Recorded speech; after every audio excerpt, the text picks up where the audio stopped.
بچے کو جنم دے دیا. شادی سے پہلے یہ بچہ کہاں سے آیا؟ پہلے تو مریم خاموش رہی. جب لوگوں کے تانے وہ سن نہ سکی، بڑے بڑے کمنٹ، بڑے بڑے گندے کمنٹ بھی آتے ہیں نا، کیچڑ اچھالا جاتا ہے نا، اور یہ تو سامنے دکھ رہا ہے کہ مریم کی شادی نہیں ہوئی ہے. پھر بچہ کہاں سے؟ جب مریم اس کمنٹ کو سن نہیں سکی اور لوگوں کے باتیں اور تانے جب برداشت نہ کر سکی تو اشارہ کر دیا اس بچے سے پوچھ لو.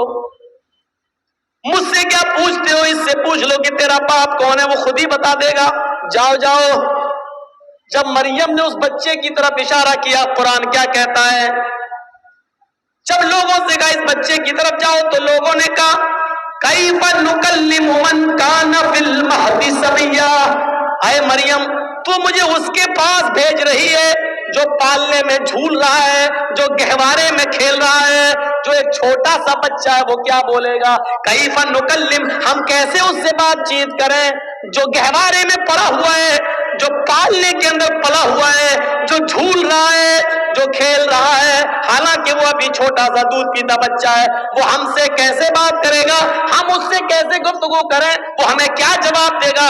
جواب تو تمہیں دینا ہے. تم بتاؤ کہ یہ بچہ کہاں سے آیا؟ کیف نکلم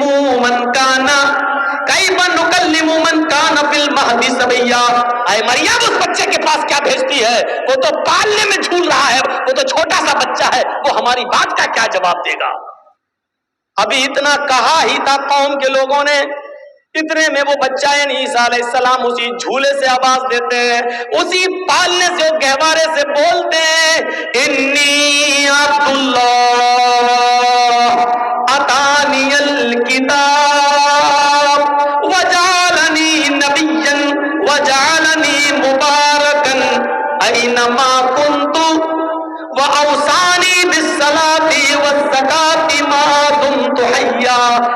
عیسیٰ علیہ السلام جو ابھی دودھ پیتے ہیں اپنی ماں کا، وہ بچہ جواب دے رہا، دودھ پیتا بچہ عیسیٰ، وہ جواب دے رہا ہے آئے میری قوم کے لوگوں، آئے میری ماں پر کیچڑ اچھالنے والوں، انی عبد اللہ، میں اللہ کا بندہ ہوں، میرا باپ نہیں ہے، یہ میری ماں ہے، میں اللہ کا بندہ ہوں. وہ عطانی الکتاب، اللہ نے مجھے کتاب عطا فرمائی ہے، یعنی انجیل دی. آگے بڑے ہو کر جب نبی بنیں گے تو دے گا. عطانی الکتاب، اللہ نے مجھے کتاب عطا فرمائی.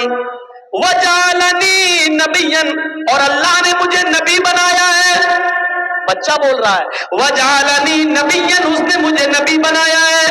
وجعلنی مبارکا اینما کنت، اور مجھے بڑا مبارک بنایا ہے جہاں میں ہوں، یعنی جہاں جہاں میں جاؤں ہر جگہ برکت ہی برکت ہوگی. وجعلنی مبارکا اینما کنت، میں جہاں جہاں ہوں وہاں اللہ نے برکتوں کے دروازے کھول دیے. اور اس کے بعد جو جملے کہے وہ سنیے، وَأَوْصَانِي بِالصَّلَاةِ وَالزَّكَاةِ مَا دُمْتُ حَيًّا، اور اس اللہ نے مجھے حکم دیا کہ جب تک میں زندہ رہوں نماز قائم کرتا رہوں اور زکات ادا کرتا رہوں. اوصانی بالصلاۃ والزکات ما دمت حیا، مجھے نماز کا اور زکات کا حکم دیا جب تک میں زندہ رہوں. زندگی جس نے دی اس نے زندگی کے گزارنے کے اصول بتائے تھے.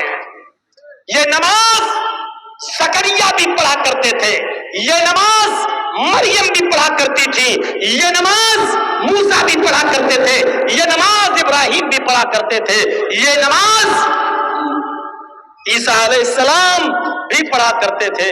اور جتنے بھی نبی اس دنیا میں آئے ہر نبی کے اوپر یہ نماز فرض ہے. اسی لیے شریمد بھاگوت گیتا کا 6واں ادھیائے اٹھاؤ اور اس کا 10واں منتر پڑھو. یوگی اچیت ستتماتمانم رہاسیستی تھا ایکاکی اچتاتما نراشیر پرگرہ. جب تم ایشور کی پوجا کرنے کے لیے کھڑے ہو، ہے ارجن، کرشن جی کہہ رہے ہے ارجن، جب تم ایشور کی اللہ کی عبادت پوجا کرنے کے لیے کھڑے ہو تو پورے شریر کی ایکسرسائز، پورے شریر کا یوگ ہو جائے. کھڑے بھی ہو جاؤ، جھک بھی جاؤ، سجدہ بھی کر لو، ایک اللہ کے سامنے کھڑے ہو جانا، ستتماتمانم بالکل سیدھے، یچتاتما اور اپنی آتما کو، اپنے دل کو ایک اللہ کی طرف ہی لگانا، ادھر ادھر مت دیکھنا، ہردیا نما، سینے پر ہاتھ رکھ لینا اور سر کو نیچے جھکا لینا، نما سر جھکا لینا یعنی سجدے کی جگہ پر. یہ کیا ہے؟ اور پورے شریر کی ایکسرسائز، ایک جو کچھ بھی مانگنا ایک اللہ سے مانگنا، نراشیر اور سب سے نراش ہو جانا، اوپر والے سے نراش مت ہونا. یہ پوری کی پوری نماز. پنچم سمیا کرتویہ، اور ایسا 5 وقت کرنا. مرگچرم، ہرن کی کھال بچھا لینا. اگر پاک زمین، پوتر دھرتی نہ ملے، پوتر دھرتی نہ ملے یعنی زمین پاک نہ ہو تو مرگ مانی ہرن اور چرم مانی چمڑا، ہرن کا چمڑا یعنی ہرن کی کھال بچھا کر اس پر نماز پڑھ لینا. یعنی حلال جانوروں کا چمڑا ہندو دھرم کے اندر بھی حلال ہے، اس پر بھی نماز پڑھی جا سکتی ہے. اور یہ چیز ہندو دھرم کی کتاب اور شریمد بھاگوت گیتا کہہ رہی ہے، جو ہر ہندو کے گھر میں ملے گی. گیتا کہہ رہی ہے نماز پڑھنے کا ثبوت ہندو دھرم کی کتابوں میں بھی. زندگی گزارنے دینے والے نے زندگی گزارنے کے اصول بتائے ہیں، کتاب میں آج موجود ہے. اور سب سے بڑا عقیدہ کہ یہ زندگی کو گزارنے کے بعد پھر ایک دن ہمیں اور آپ کو مرنا بھی ہے، اس لیے موت کو بھی کامیاب بنانا، مرنے کے بعد کا تصور ہمارے اور آپ کے دل میں رہے گا تبھی ہم یہ کام کریں گے. اگر یہ ہوگا مر جائیں گے، مٹی میں مل جائیں گے، بعد میں کچھ نہیں ہونا، تو کوئی آدمی نماز نہیں پڑھے گا، کوئی آدمی اچھے کام نہیں کرے گا. کیوں کرنے لگا؟ جب مر کر مٹی میں ملنا ہے تو ہم اچھے کام کیوں کریں گے؟ دنیا میں کتنا اختلاف ہے، کتنا نزاع ہے، کتنا جھگڑا ہے. اس اختلاف کو ختم کرنے کی ایک ہی اصول ہے، اس اختلاف کو ختم کرنے کا، کہ لوگوں کو قیمتی چیز سے جوڑ دیا جائے اور کسی خطرناک چیز سے باخبر کر دیا جائے. سنیے، بڑی اچھی ایک مثال دے دیتا ہوں آپ کو. کچھ لوگ لڑ رہے ہیں، گتھم گتھا ہو رہی ہے، یہاں لڑائی ہو رہی ہے، وہ اس کو مار رہا ہے، اس کو مار رہا ہے، پیسہ دے، یہ لڑائی جھگڑا ہو رہا ہے. جرجیت صاحب پہنچ گئے. جرجیت صاحب کے پاس 100 کنچے ہیں. کنچے جانتے ہیں نا؟ گولی. آپ لوگوں کے یہاں جو بھی بولتے ہو، کنچے ہیں، 100 گولیاں ہیں. جرجیت صاحب نے کہا کہ سنو، یہ میرے پاس 100 گولیاں ہیں، ان میں ایک ریڈ کلر کی گولی ہے، ایک ریڈ کلر کا کنچا ہے. میں ان 100 گولیوں کو ہوا میں اچھال رہا ہوں، زمین پر گرے گا، لیکن ریڈ کلر کی گولی پر 1,00,000 روپے کا انعام ہے. جس کو ریڈ کلر کی گولی مل جائے گی وہ ہم سے 1,00,000 روپے لے جائے. جرجیت صاحب نے یہ کہہ کر 100 گولیاں ہوا میں اچھال دی. ایمانداری کے ساتھ بتائیے گا وہ لڑنے والے اب کیا کریں گے؟ جو ابھی لڑ رہے ہیں، جو ابھی جھگڑ رہے ہیں، آپس میں ایک دوسرے کو چپل سے مار رہے ہیں، بال کھینچ رہے ہیں، جب انہوں نے سنا کہ لال رنگ کی گولی پر 1,00,000 روپے کا انعام ہے، جس کو ملے گی اس کو 1,00,000 روپیہ، تو سارے کے سارے لڑائی جھگڑا چھوڑ کر فوراً بھاگیں گے اور اس گولی کے اوپر ٹوٹ پڑیں گے. گولیاں اور بھی ہیں وہاں، لیکن سب کی نظر لال رنگ کی گولی کے اوپر ہوگی. لال رنگ کی گولی مل جائے تاکہ یہ انعام ہمیں مل جائے. جبکہ گولیاں وہاں اور بھی ہیں، لیکن دوسری گولیوں کو کوئی نہیں پکڑے گا، صرف لال رنگ کی گولی کے اوپر اس کی نظر ہوگی. یہ جھگڑا جرجیت صاحب نے کیسے ختم کر دیا؟ لوگوں کو ایک قیمتی چیز سے جوڑ دیا ہے، جھگڑا ختم ہو گیا ہے. جو لوگ ابھی لڑ رہے ہیں، ہم تم سے دولت میں آگے نکل جائیں، تم ہم سے دولت میں آگے نکل رہے ہو، آپس میں جھگڑا کر رہے ہیں، ان کو ایک قیمتی چیز سے جوڑ دو، ان کو حصول جنت سے جوڑ دو، ان کو جنت کی ہوگا. جنت میں یہ نعمتیں ہیں, ان نعمتوں کے حصول کے لیے آپس میں ایک دوسرے سے آگے بڑھو, نماز پڑھو, حرام خوری چھوڑو, شراب نوشی سے توبہ کرو. ان کو ایک قیمتی چیز سے آپ جوڑ دیجئے. شرط یہ ہے کہ قیمتی چیز سے جوڑنے کے لیے ایک اچھا اسلوب استعمال کیا جائے, اپنے آپ جھگڑا ختم ہو جائے گا اور لوگ اس قیمتی چیز کو پانے کے لیے اس پر دوڑ پڑیں گے. اچھا, کچھ لوگ لڑ رہے ہیں, جرجیت صاحب نے بہت کوشش کی لیکن وہ جھگڑا ختم نہیں کر پائے ہیں. جرجیت صاحب ایک پٹارا لے کے پہنچ گئے. اے ہٹو ہٹو, چھوڑو, تم لوگ کیوں لڑ رہے ہو, یہ گتم گتا کیوں کر رہے, ہٹو. لیکن ہماری بات کا کوئی اثر نہیں ہو رہا. چپ, جا یہاں سے, اس نے ہمارا پیسہ لیا, اس نے ہمارا یہ دبایا, اس نے ہمارا یہ کیا. لڑ رہے ہیں. جرجیت صاحب نے وہ لڑنے والوں کے سامنے ایک پٹارا کھول دیا, اس میں سے ایک زہریلا سانپ نکلتا ہے اور پٹارے سے کود جاتا ہے اور رینگ کر ان لڑنے والوں کے پاس پہنچتا ہے. بتائیے وہ لڑنے والے کیا ہوں گے, جبکہ ایک دوسرے کو مارنے کے لیے تلے تھے, اب تو سانپ ان کے بیچ میں پہنچ گیا, اب وہ سب اپنی جان بچا رہے ہیں. اب کوئی کسی کو نہیں مارے گا بلکہ اپنی جان بچانے کی فکر کریں گے. میں بچ جاؤں, میں بچ جاؤں, ادھر بھاگے گا وہ ادھر بھاگے گا. ارے تم تو ایک دوسرے کو مارنا ہی چاہ رہے تھے, اب کیوں بھاگ رہے ہو ایک دوسرے سے, اب کیوں؟ اب ان کو اپنی جان کی فکر ہو گئی ہے. اب وہ اپنے اختلاف, اپنا جھگڑا بھول گئے, اب ان کو اپنی جان کی فکر ہو گئی ہے. میرے بھائیوں, ایسے لوگ جہاں اس طریقے کے ہوں وہاں ان کو جہنم کے عذاب سے ڈراؤ کہ دیکھو سود کھانے والے کا یہ عذاب, زنا کرنے والے کا یہ عذاب, چوری کرنے والے کا یہ عذاب, مال حرام کھانے والوں کا یہ عذاب, شراب پینے والوں کا یہ عذاب. ان کو بتاؤ اور ہوشیار کرو کہ دیکھو اس ہر آدمی کو اپنے آپ کو بچانا چاہیے.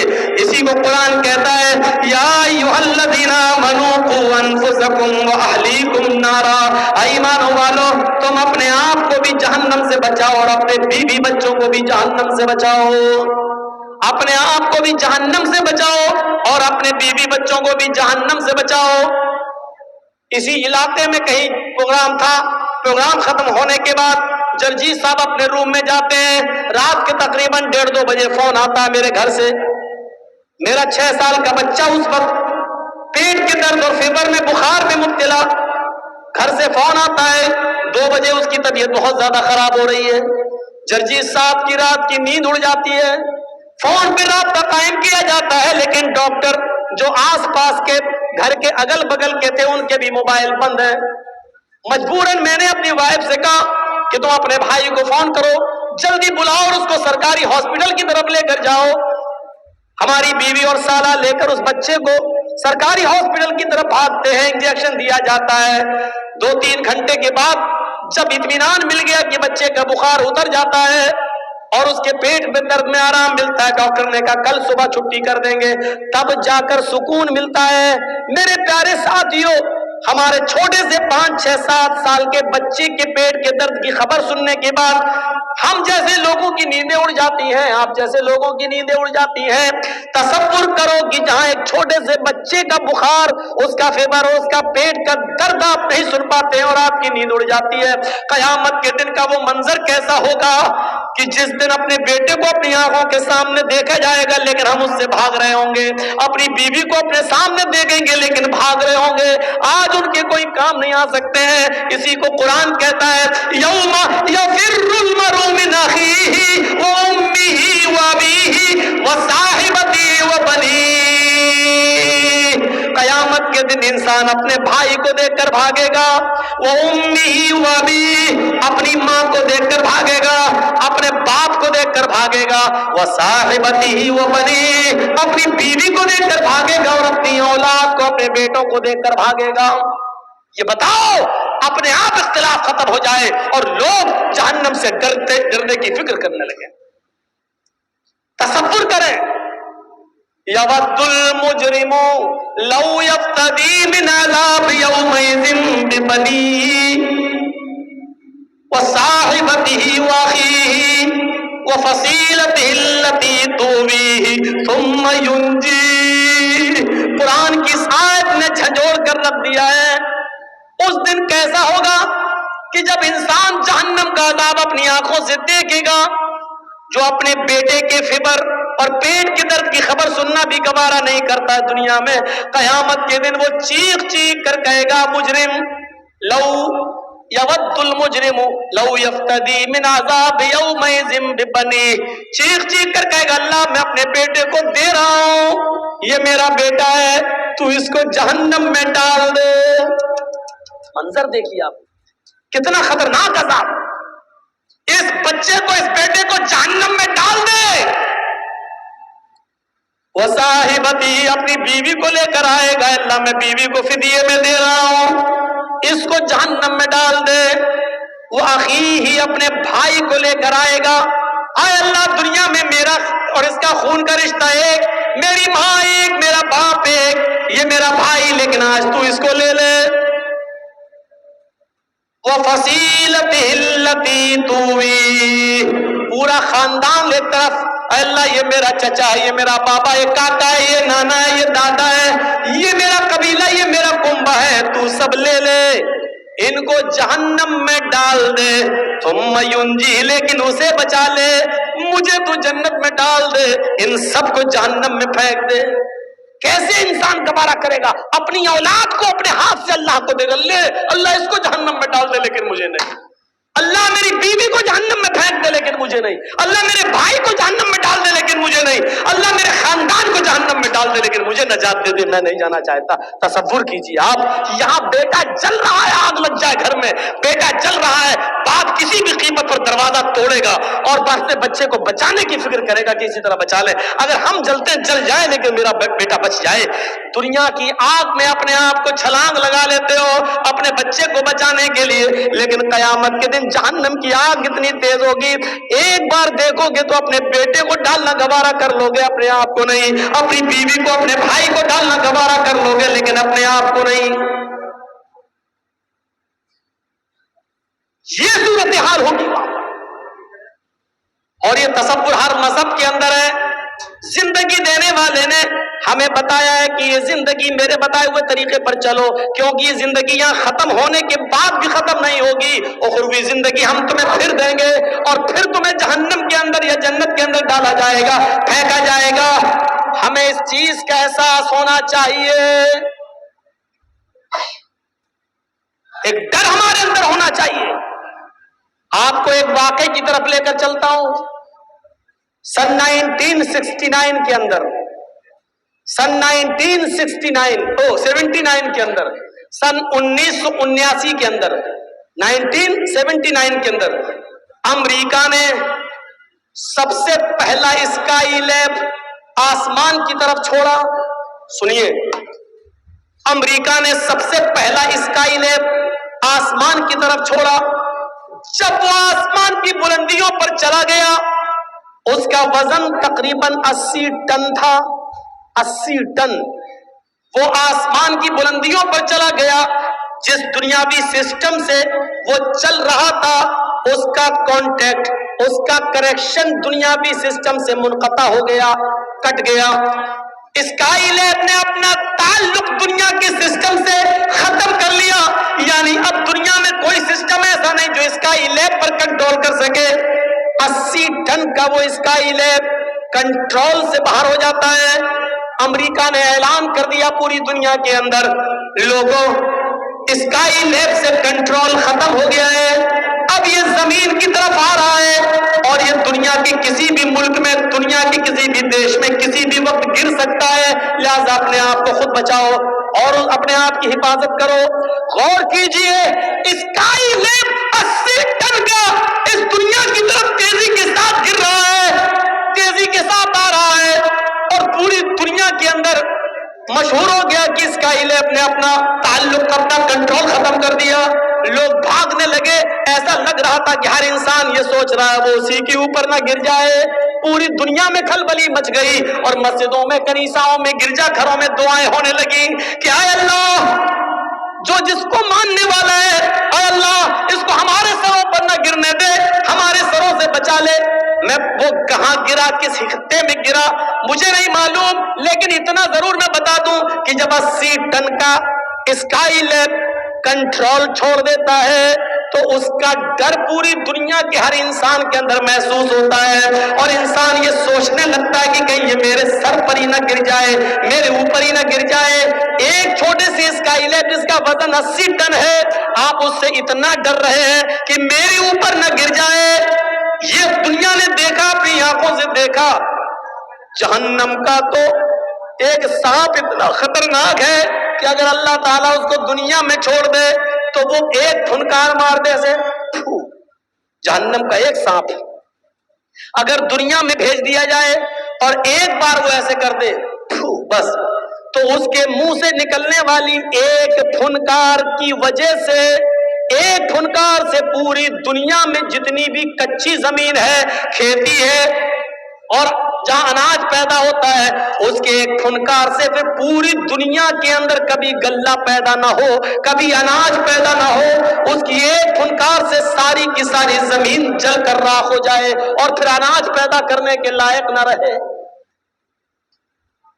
مسند احمد کی روایت، اللہ کے نبی نے فرمایا جہنم میں اگر کسی کو ایک لمحے کے لیے ڈال دیا جائے، ایک لمحہ کتنا ہوتا ہے، آنکھ بند کرو اور کھولو،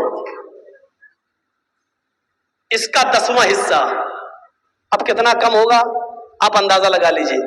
ایک لمحہ، دیکھیے میں آنکھ بند کر کے کھول رہا ہوں، پتا نہیں کیا ہے، سنیے ایک لمحہ ایسے، بس آنکھ بند کر رہا ہوں، کھول دیا، یہ کیا ہوا، ایک لمحہ۔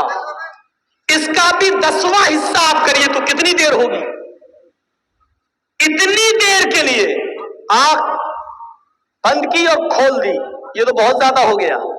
اس کا بھی 10واں حصہ، 10 حصے کرنے کے بعد ایک حصہ، اتنی دیر کے لیے کسی کو جہنم میں ڈال کر نکال دیا جائے، اور اللہ کے نبی فرماتے اس آدمی کو اگر مدینے میں لا کر کھڑا کر دیا جائے تو اتنی دیر کے لیے جہنم میں جل کر آنے والا آدمی باہر کی طرف جب سانس لے گا، ایسے باہر کی طرف جب سانس لے گا تو اس کی سانس کی گرمی سے پورا مدینہ جل کر راکھ ہو جائے۔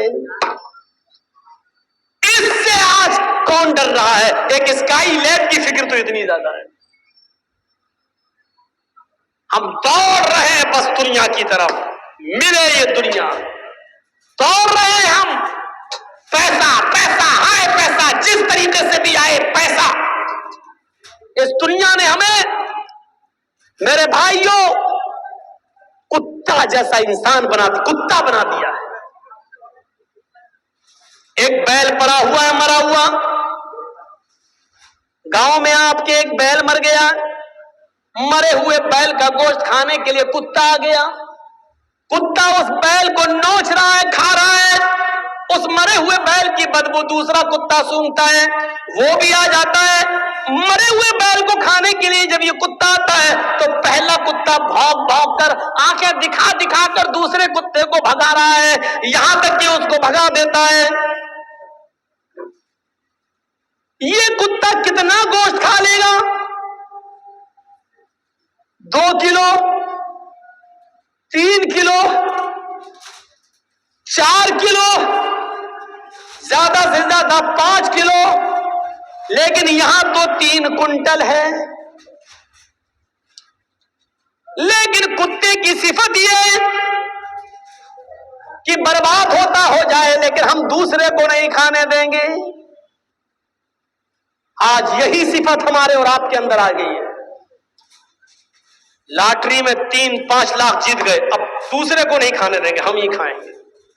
IPL میں دوسرے کو کنگال کر دیا، ہمارے پاس پیسہ آ گیا، جوا جیت کر ہم کھائیں گے، کسی کو نہیں۔ حرام کھاؤ گے اولادیں جوتے ماریں گی تمہیں۔ بعد میں آؤ گے مولانا کے پاس، مولانا صاحب میری اولاد میرا کہنا نہیں مانتی ہے، مولانا صاحب دعا بتائیں گے، دعا قبول نہیں ہوگی کیونکہ حرام مال کھانے والے کی دعا قبول نہیں ہوتی۔ معاف کیجئے، لاکھ تہجد کی نماز پڑھیے، رمضان کا مہینہ شروع ہونے والا 3 اپریل 2 اپریل سے روزہ رکھتے رہیے، لیکن سود، بیاج، سٹا، داو، اگر یہ ساری کی ساری کمائی اگر آپ نے نہیں چھوڑی تو آپ کا روزہ قبول نہیں، آپ کی نماز قبول نہیں، کلیئر کہہ رہا ہوں، نماز قبول نہیں۔ مولانا صاحب آپ کیسے کہہ سکتے ہو؟ کوئی آدمی اگر مجھ سے پوچھے کہ مولانا صاحب اگر اس کرتے کو یا شیروانی کو میں پیشاب سے دھوؤں تو کیا پاک ہو جائے گی؟ تو پیشاب سے دھونے کے بعد کیا کوئی پنجابی پاک ہوگا؟ نہیں ہوگا۔ شیروانی کو ہم پیشاب سے دھوئیں تو پاک ہو جائے گی؟ نہیں ہوگی۔ اگر آپ عبادت کر رہے ہیں اور مال حرام کا کھا رہے ہیں، کمائی حرام کی ہے، تو یہ نماز یہ روزہ کیسے قبول ہو جائے گا؟ نہیں ہو سکتا ہے، نہیں۔ جیسے وہ کتا آج برداشت نہیں کر رہا ہے کہ دوسرا کتا ہمارے مرے ہوئے بیل کو کھانے آئے، گوشت برباد ہوتا ہو جائے، لیکن کتے کو منظور نہیں کہ دوسرا کتا کھائے۔ یہ صفت آج ہمارے اندر پیدا ہو چکی ہے، بلکہ ہمیں دوسروں کے مال کو لوٹنے کی فکر ہوتی ہے۔ آج سے 20 سال پہلے نارتھ یو پی میں Uttar Pradesh north U P میں ایک پوربی علاقہ ہے، مشرقی علاقہ، اس علاقے کے اندر ایک سیلاب آتا ہے۔ سیلاب جانتے نا، باڑھ، ایک سیلاب آتا پانی کا، بڑا خطرناک سیلاب، بڑی خطرناک باڑھ، درخت بہہ گئے، جھونپڑیاں بہہ گئی، بڑی بڑی بلڈنگیں گر گئی، بیل بہہ گئے، گائے بہہ گئی، بھیڑ بکریاں مر گئے۔ اتنا خطرناک سیلاب تھا۔ جب سیلاب تھوڑی دیر کے لیے بند ہوتا ہے تو کچھ لوگ اس گاؤں کا حال دیکھنے کے لیے آتے ہیں۔ پورے گاؤں میں سناٹا ہے، لاشیں تیر رہی ہیں، جانور مرے پڑے ہیں، لیکن کچھ لوگ پانی کے اس طرف اپنا مال بچانے میں کامیاب ہیں اور ایک طرف بیٹھے ہوئے ہیں، لیکن پانی اتنا زیادہ ہے کہ وہ اس طرف نہیں آ سکتے ہیں۔ کچھ لوگوں نے ان لوگوں کو ادھر بیٹھا ہوا دیکھا، لیکن وہ پانی کے اس طرف نہیں آ سکتے ہیں۔ اسی بیچ کچھ لوگوں کی نظر پانی میں ڈوبے ہوئے پیڑ کے اوپر پڑتی ہے، جو آدھے سے زیادہ پیڑ ڈوبا ہوا ہے، ایک پیڑ آدھے سے زیادہ ڈوبا ہوا ہے، اور اس کی ایک ڈال کے اوپر ایک آدمی بیٹھا ہوا ہے، اور اسی ڈال کے اوپر ایک زہریلا سانپ بھی بیٹھا ہوا ہے۔